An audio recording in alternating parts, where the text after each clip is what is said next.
Palma, petite ville portuaire du Mozambique, est tombée aux mains de commandos terroristes. Hier, une attaque ayant eu lieu dans la ville a été revendiquée par Daesh. Cette attaque est survenue à seulement 10 km du méga-projet gazier de plusieurs milliards d'euros, piloté par le groupe français Total.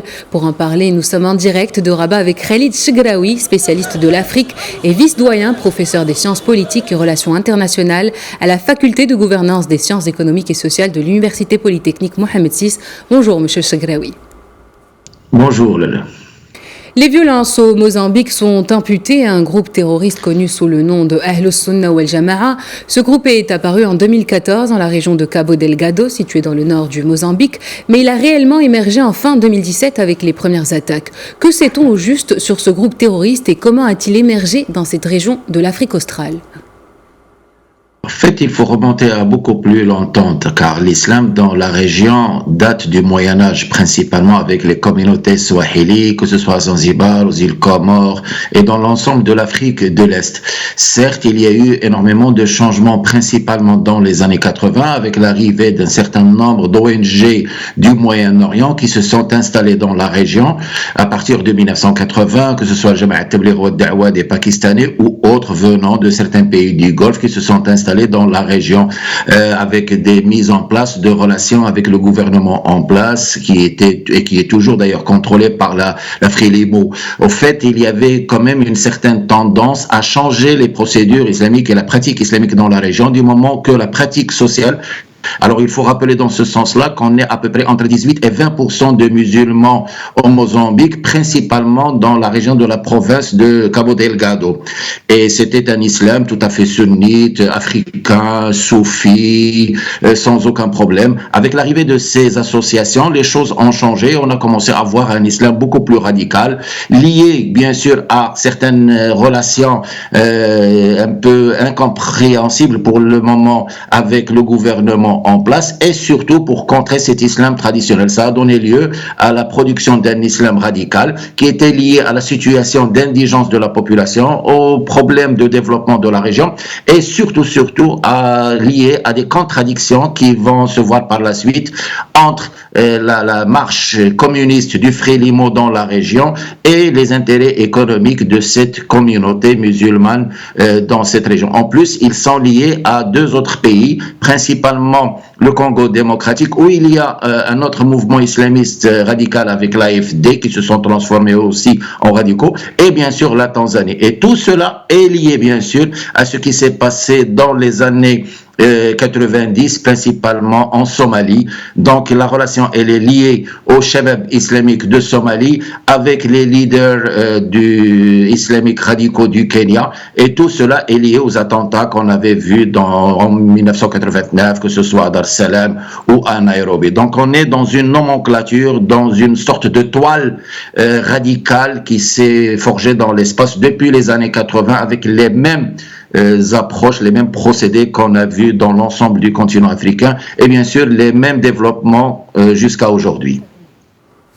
Ce groupe terroriste est composé de quelques centaines d'hommes. Comment peuvent-ils tenir tête au gouvernement mozambicain et terroriser un pays de 30 millions d'habitants quand même ? Alors aujourd'hui, la situation elle est beaucoup plus difficile. Certes, dans les années 90 et principalement à partir de, alors juste aussi au 21e siècle, à partir de 2012-2013, il y a eu un certain nombre d'attentats.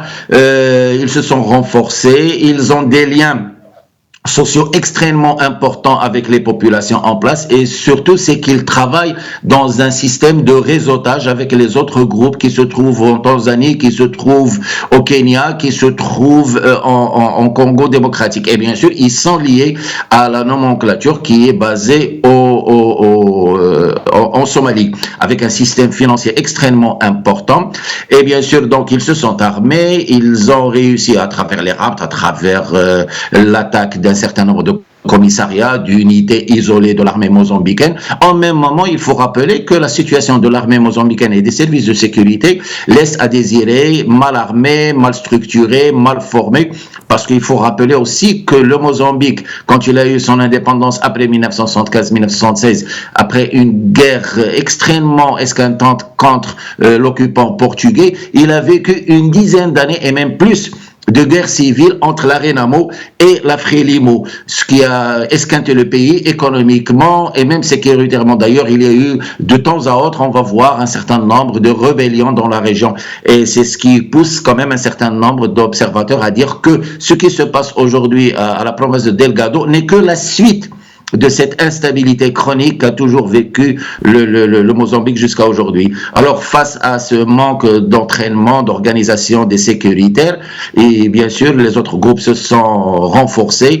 Et par la suite, quand il y a eu la question de l'EI en Syrie et en Irak, il y a eu un redéploiement de l'EI dans la région avec un financement extrêmement important.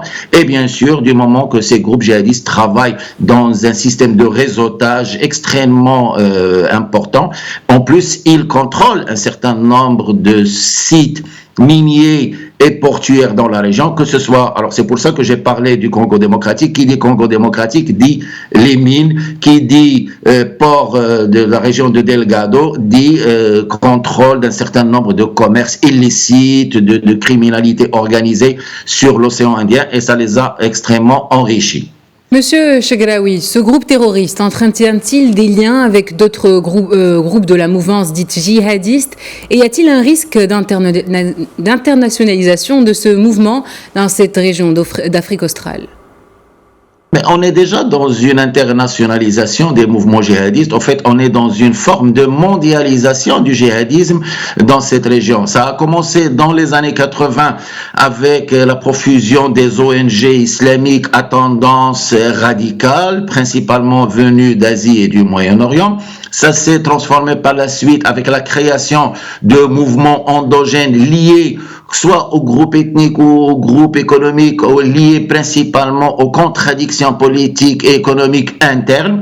Et on est passé d'un certain nombre de mouvements d'opposition aux politiques en place vers des mouvements avec des idéologies assez radicales et dans un cadre de coopération à l'international. Déjà, en ce qui concerne le Mozambique, on peut parler d'une relation entre l'espace du Congo, la Tanzanie, le Mozambique, le Kenya et la Somalie. Et bien sûr, c'est sûr et certain qu'il y a des relations avec ce qui s'est passé au Nigeria, principalement avec les Boko Haram, et bien sûr ce qui se passe par ailleurs au Sahel-Sahara. Et ce tout-là est lié bien sûr à ce qui s'est passé au Moyen-Orient. D'ailleurs, ce qui s'est passé principalement en Syrie avec la défaite de l'EI, pas seulement en Syrie, mais aussi en Irak, a poussé un redéploiement des forces de l'EI à travers des réseaux financiers, des réseaux de formation de personnes, de recrutement de djihadistes dans l'ensemble du continent africain. Ça a commencé avec la Libye.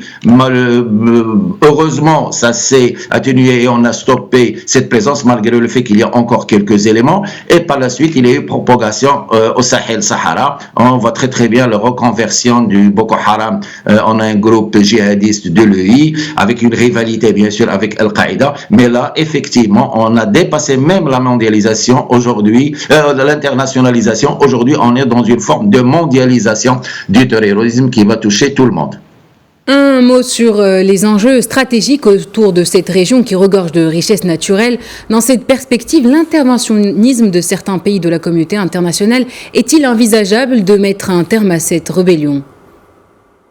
Déjà, il y a un certain nombre d'informations qui parlent de possibilités d'arrivée d'un certain nombre de forces et d'aides. Bon, il y a eu une information concernant l'arrivée d'instructeurs et de formateurs américains qui sont restés pendant, je pense, 2 mois pour former les forces de sécurité du Mozambique. On parle d'une arrivée peut-être de forces de sécurité pour la formation principalement du Portugal. On parle d'arrivée d'éléments de la Russie.